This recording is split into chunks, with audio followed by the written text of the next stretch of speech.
திருச்சி மாவட்டத்தில் தொழில் அதிபரை காதல் வலையில் வீழ்த்தி கடத்தி சென்று பல லட்சம் ரூபாய் பணத்தை சுருட்டிய கும்பல் போலீசாரிடம் சிக்கி இருக்கிறது.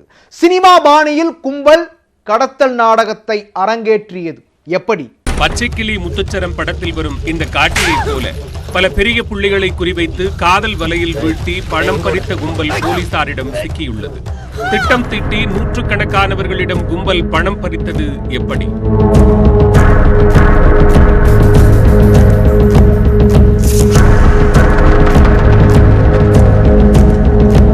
திருச்சி மாவட்டம் லால்குடி அருகே மாந்துரையில் போலீசார் இரவு நேர வாகன தணிக்கையில் ஈடுபட்டிருந்தனர். வழக்கம் போல ஒரு காரை நிறுத்தி சோதனையிட முயன்றபோது காருக்குள் இருந்த நபர் ஒருவர் கண்ணை கட்டிய நிலையில் இருப்பதைக் கண்டு போலீசார் அதிர்ச்சியடைந்தனர். காரில் இருந்தவர்களை சுற்றி வளைத்து பிடிக்க முயன்றபோது இருவர் தப்பியோடினர். மற்றவர்களை போலீசார் மடக்கி பிடித்தனர். கண்ணை கட்டிய நிலையில் காரில் இருந்தவரிடம் விசாரித்தபோது பல திடுக்கிடும் தகவல்கள் கிடைத்தன. திருச்சி தில்லை நகரைச் சேர்ந்தவர் 50 வயதான ஜோசப் வல்லவராஜ். தொழிலதிபரான இவர் மனைவியை பிரிந்து வாழ்ந்து வருகிறார். பெண்கள் விஷயத்தில் வீக்கான ஜோசப்புக்கும் ஸ்ரீரங்கம் அம்மா மண்டபம் புதுத்தெருவைச் சேர்ந்த 40 வயதான சுந்தரி என்ற பெண்ணுக்கும் தொடர்பு ஏற்பட்டுள்ளது. காவிரி கரையோரம் கல்லணை செல்லும் பாதையில் இவரது நண்பர் தாமஸ் என்பவருக்கு சொந்தமான பண்ணை வீட்டுக்கு சுந்தரியுடன் அடிக்கடி சென்று உல்லாசமாக இருந்து வந்துள்ளார். சுந்தரியிடம் பணத்தை வாரி இறைத்த ஜோசப் தனக்கு வேறு பெண்கள் வேண்டும் என்று கேட்டிருக்கிறார். சுந்தரி பியூட்டி பார்லரில் வேலை பார்க்கும் கல்பனா என்ற பெண் மற்றும் தனது வீட்டின் அருகே இருக்கும் 18 வயது பெண்ணை அறிமுகப்படுத்தி வைத்திருக்கிறார். சம்பவத்தன்று இரவு பண்ணை வீட்டில் 3 பெண்களுடன் உல்லாசமாக இருந்துள்ளார் ஜோசப்.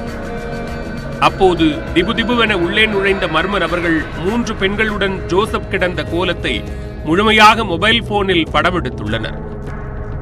அதிர்ச்சியில் உறைந்த ஜோசப்பை சரமாரியாக தாக்கி அவரது காரிலேயே அவரை ஏற்றிக்கொண்டு லால்குடிக்கு சென்றுள்ளனர். அங்குள்ள தோப்பு ஒன்றில் வைத்து பணம் கேட்டு மிரட்டியுள்ளனர். முதலில் 1 கோடியில் பேரம் ஆரம்பித்து இறுதியாக 10 லட்சத்தில் முடிந்துள்ளது.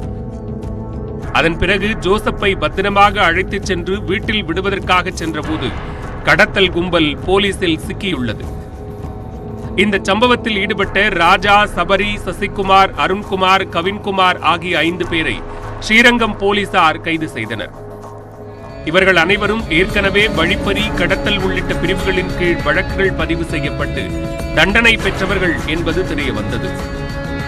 இந்த வழக்கில் முக்கிய மூளையாக செயல்பட்ட சரித்திர பதிவேடு குற்றவாளியான திருச்சி காட்டூரைச் சேர்ந்த தமிழ், அவரது கூட்டாளி ஸ்ரீநாத், சுந்தரி மற்றும் கல்பனா ஆகியோரை போலீசார் தீவிரமாக தேடி வருகின்றனர். தொழிலதிபர் ஜோசப்புடன் தொடர்பில் இருந்த சுந்தரிக்கும் ரவுடி தமிழுக்கும் ஏற்கனவே தொடர்பு இருந்திருக்கிறது. சுந்தரியின் வலையில் சிக்கும் பெரும் புள்ளிகளிடமிருந்து ரவுடி தமிழுடன் சேர்ந்து பணம் பறிப்பதையே சுந்தரி வாடிக்கையாக வைத்திருக்கிறார். கல்பனாவும் தனது வலையில் சிக்குபவர்களை சுந்தரியிடம் கை காட்ட ரவுடி தமிழ் உதவியுடன் அதிரடி தாக்குதலோடு பணப்பறிப்பும் தொடர்ந்திருக்கிறது. ஆசைக்கு அடிமையாகி பணத்தையும் இழந்த பெரும் புள்ளிகள் வெளியில் தெரிந்தால் அவமானமாகிவிடும் என்று மௌனமாகி விடுகின்றனர். இதனை சாதகமாக பயன்படுத்திக் கொண்ட சுந்தரி, கல்பனா, தமிழ் கூட்டணி இதுவரை 100க்கும் மேற்பட்டோரிடம் தங்களது கைவரிசையை தொடர்ந்து காட்டியுள்ளனர். குறிப்பாக ஸ்ரீரங்கத்தைச் சேர்ந்த திமுக பிரமுகர் ஒருவரும் இவர்களிடம் சிக்கி பணத்தை இழந்துள்ளது தெரியவந்துள்ளது. போலீசுக்கு தெரியாமல் பலரிடம் கைவரிசை காட்டி வந்த கும்பல் எதேச்சையாக நடந்த வாகன சோதனையின் போது வசமாக சிக்கியுள்ளனர்.